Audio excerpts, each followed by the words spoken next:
Hi, my name is Dave Johansson, and I'm the co-owner of Blossom Hill Crafts Pottery School in Los Gatos, California.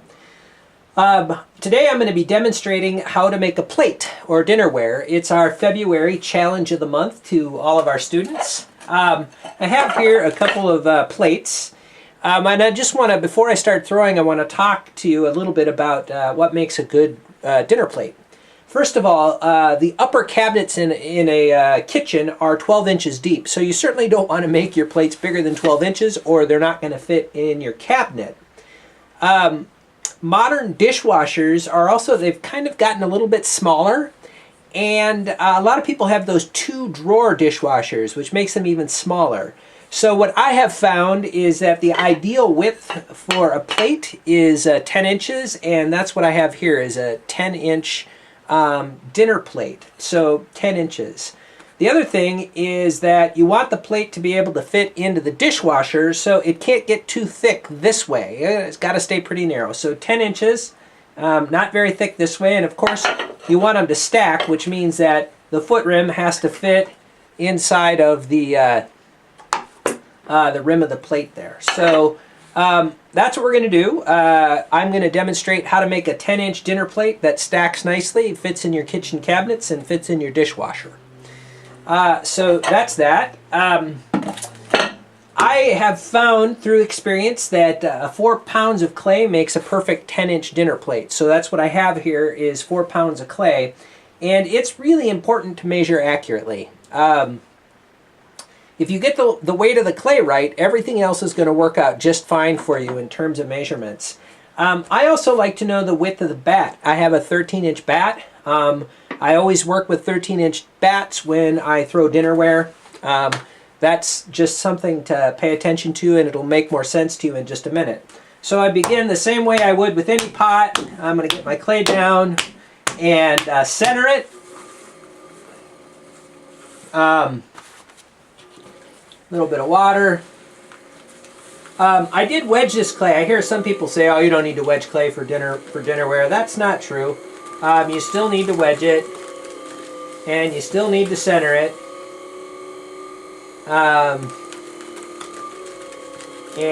Maybe even more so. So I've got my piece of clay centered here, and what I want to make sure is that my clay is down to the edge here. Often, like when you're throwing a cylinder, you know, it can even help you to have a little bit of a gap in there, but when you're throwing a plate, you want to make sure that the edge of the clay is all the way down to the bat. So I'm going to do that now. I'm just going to kind of push down this way with this hand and like that, and sort of just bring a little clay down that way, and just make sure that I'm right down on the bat like that.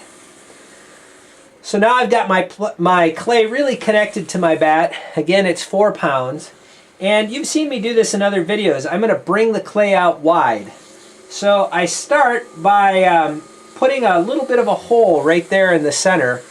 And I want the clay to move out from the center. I don't want to be pushing the edges down. Because if I push the edges down, what happens is I roll air under the clay. So I'm going to move it from the center out. All right? So a little bit of water in there. I'm going to drop my fist down in that hole I just drilled, and I'm going to pull the clay out. Now notice I'm sort of containing it with my left hand and even compressing it with my left hand just a little bit as I push down and pull with my right. So again, it's just coming out just like that. All right. So I've got this thing here that's called a shrink ruler. I use this stick tool to get the clay off my hands. Got this thing called a shrink ruler, and what this does is it calculates the shrinkage. So if I want to make a 10-inch dinner plate, I know that this clay that I'm using shrinks about 13%. If you're using our studio clay, I can let you know. Just ask me and I'll tell you how much it shrinks. This is our standard BHC mix, and it shrinks about 13%. And for calculation purposes, I just use the 12% calculation here on the shrink ruler. So I go over to 10 inches, and this 10 inches has been increased by 12%. And I put it down here, and I take a look, and I go, okay, I got to go about that wide. So I'm going to make just a little bit more of an indent. and I'm going to pull it out just a little bit more. Now, another word about just dinner plates in general. When I throw a dinner plate, I don't throw a thin dinner plate.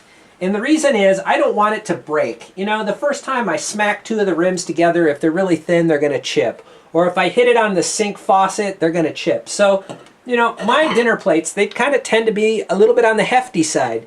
They're not like heavy, but they're heavy. And I think it looks right. I think it feels right. They're far more functional. They don't break. And this is stoneware I'm working with, not porcelain. Okay? So I'm throwing them a little bit on the thick side. And this clay that I have here, this pad of clay then, is going to be thicker than what you might ordinarily have the bottom of a pot. So I'm going to check myself here again. I've got the 12% on the shrink ruler, and I need to come out a little bit more. So I'm going to come out a little bit more, making sure my edge stays down to the bat. And we're going to measure, and let's see here. That is pretty much dead on right there. So what I know is I have a 13-inch dinner plate here, and I mean I'm making a 10-inch dinner plate, and I have a 13-inch bat. And what I've learned over the years, and remember the clay's going to shrink, is that with a 13-inch bat to make a 10-inch dinner plate, the clay stands one knuckle from the edge of the bat. So I've taken my knuckle and I just go to the edge of the bat like that, and I know that I have to pull this disc of clay till I'm one knuckle from the edge of the bat.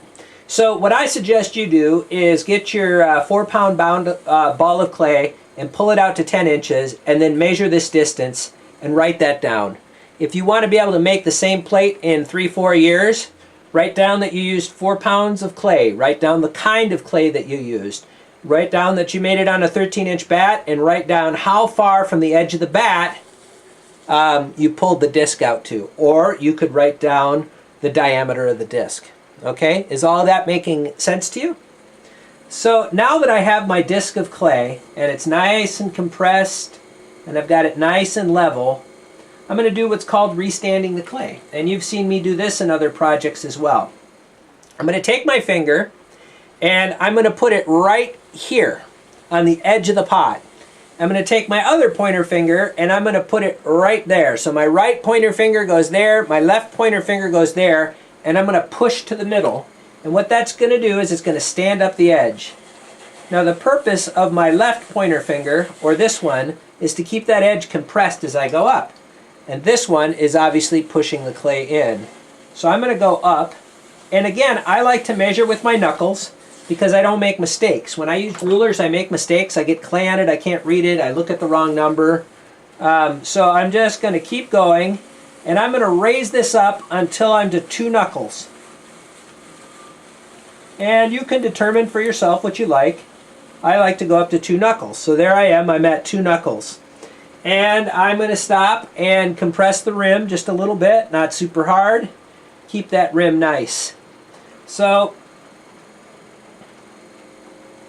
if I've used 4 pounds and I've pulled it out to the same depth, to the same width, the clay, the thickness of the pad is going to be the same. If I go up to 2 knuckles, my basic cylinder here is going to be the same. Now I'm just going to take 1 pull. So, on a plate, I always just do 1 pull.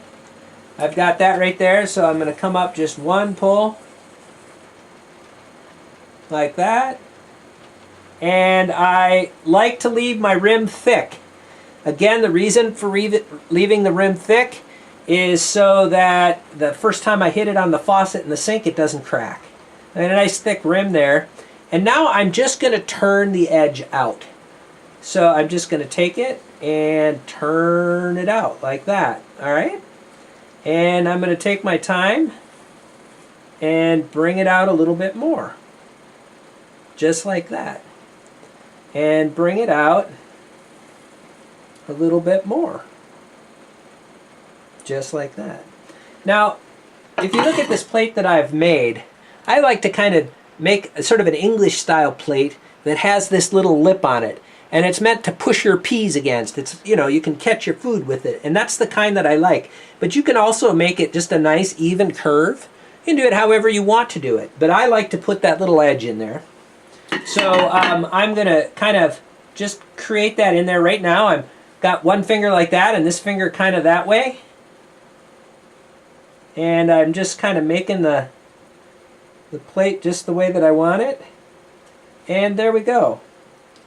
Now, I can bring this rim down further, but I don't want to do it right now. And the reason I don't want to do it right now is I risk having it flop. And I don't even want to lose a percentage of these. So I'm going to take this off of the wheel and I am going to let it set up for a little bit. And then I'm going to put it back on the wheel and lower the rim some so that I get it kind of as close to the bat as I can so that it's nice and tight and fits in the dishwasher really well. Patience is the key. If you do it too soon, you're likely to lose the plate. Just come back to it and do it later. So that really is all there is to it. Again, 4 pounds of clay. Bring the clay down, bring the disc out to the same distance, restand it to the same height, one pull up, turn the edge out, and that really is all there is to it. I'm Dave Johansen from Blossom Hill Crafts, and thanks for watching. Bye now.